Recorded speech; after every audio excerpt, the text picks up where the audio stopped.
தனியார் நிறுவனத்தில் 17.7 மில்லியன் பங்குகளை வைத்திருந்ததாக எழுந்துள்ள குற்றச்சாட்டுகள் தொடர்பில் மலேசிய ஊழல் தடுப்பு ஆணையமான MACC-யின் தலைமை ஆணையர் தான்ஸ்ரீ அசாம்பாக்கி சிறப்பு விசாரணை குழுவிடம் வாக்குமூலம் அளித்துள்ளார்.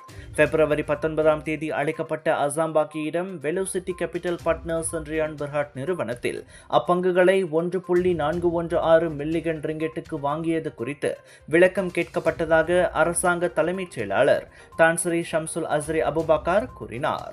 இந்த விசாரணை குழுவுக்கு சட்டத்துறை தலைவர் தான்ஸ்ரீ மொஹமட் டுசுகி முக்தார் தலைமை தாங்குகிறார்.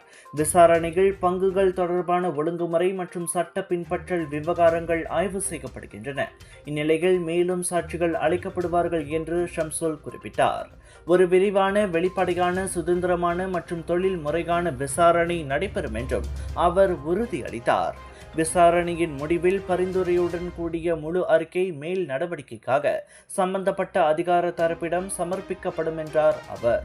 அசாம்பாக்கியின் பங்குகள் விவகாரத்தை முன்னதாக அனைத்துலக செய்தி நிறுவனமான ப்ளூம்பர்க் அம்பலப்படுத்தியது.